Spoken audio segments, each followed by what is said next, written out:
Salam sejahtera, saya Siti Pajahamin untuk Berita KDM TV.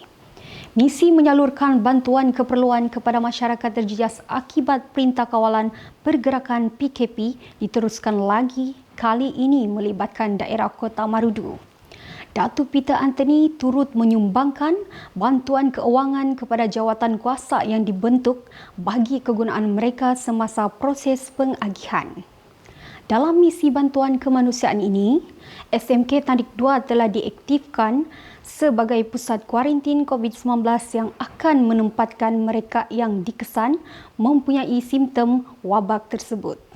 Saya telah meluluskan supaya sebuah tempat kuarantin di kawasan SMK Tandik 2 keperluan pemasangan pipe dan keperluan asas yang akan dibuat dengan segera di bawah seliaan JKR dan juga Jabatan Air, dan ini sudah tentu akan memudahkan mana-mana sakit ataupun kuarantin yang telah dikenal pasti di peringkat daerah akan dihantar ke tempat tersebut bagi kuarantin untuk tujuan kesihatan.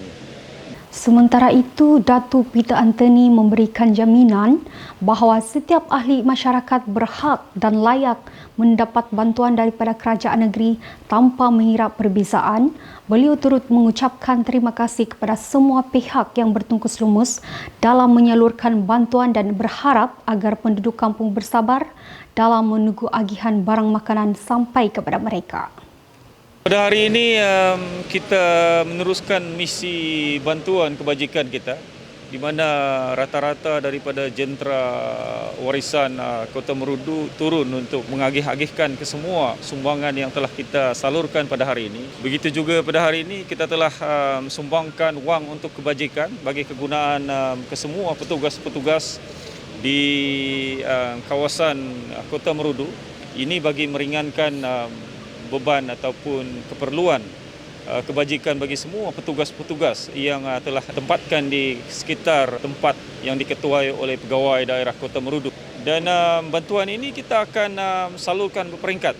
Jadi saya ingin memaklumkan kepada saudara-saudara yang berada terutama di kampung-kampung, jangan susah hati oleh kerana keprihatinan kerajaan negeri di dalam menyalurkan bantuan tanpa mengira kulit ataupun fahaman ini akan kita salurkan.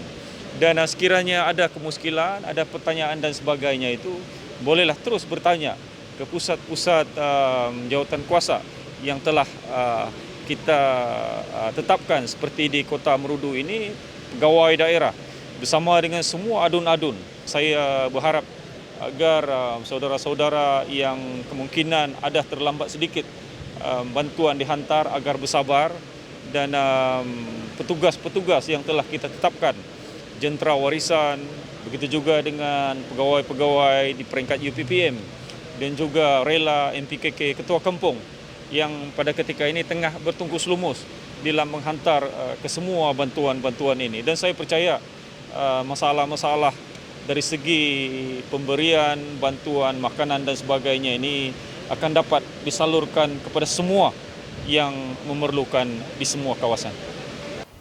Penduduk Kota Marudu mematuhi Perintah Kawalan Pergerakan PKP sepanjang ia dilaksanakan. Ia dinyatakan oleh Datuk Anita Beranting yang turut menzahirkan ucapan terima kasih kepada kerajaan negeri di atas bantuan yang diberikan kepada rakyat sepanjang PKP berlangsung.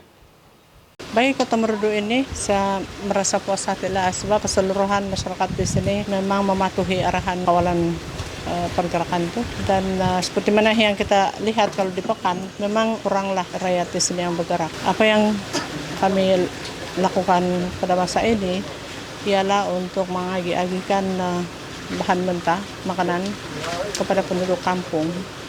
Walau warga emas yang penyakit kritikal itu, OKU, anak yatim dan ibu tunggal, walau macam manapun, yang selebihnya itu bagi yang betul-betul memerlukan nanti kami akan bagi juga mengikut arahan daripada kerajaan lah.